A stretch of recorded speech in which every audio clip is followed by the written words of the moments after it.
औषधा रेसिपीमध्ये सर्वांचं स्वागत आहे। आज आपण बनवणार आहोत भोपळ्याचे पराठे। तर पराठे बनवताना प्रथम भोपळा स्वच्छ धुवायचा, साल काढून घ्यायचे, मोठे मोठे तुकडे करायचे आणि टोपामध्ये पाणी ठेवायचे, त्याच्यावर चाळण ठेवायची, चाळणीमध्ये भोपळा ठेवायचा आणि झाकण ठेवून छान वाफवून घ्यायचा आहे। वाफवल्यानंतर थंड होऊ द्यायचा। थंड झाल्यानंतर स्मॅश करायचा। त्यामध्ये बसेल तेवढेच पीठ आपल्याला घ्यायचे आहे।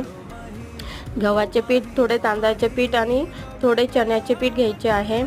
त्यानंतर त्यामध्ये लाल मिरची पावडर, धना जिरा पावडर, आलं लसूण हिरवी मिरचीची पेस्ट, कोथिंबीर, तीळ, ओवा, मीठ हे छान मिक्स करायचं। थोडं तेल पण टाकायचं आहे।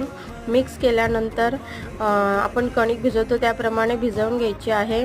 तुम्हाला जर गोड बनवायचे असेल तर गोडसुद्धा करू शकता। त्यामध्ये तुम्ही स्मॅश केल्यानंतर गूळ टाकून गव्हाचे पीठ टाकू शकता, थोडे चण्याचे पीठ पण टाकायचे आणि छान परोठे लाटून घ्यायचे।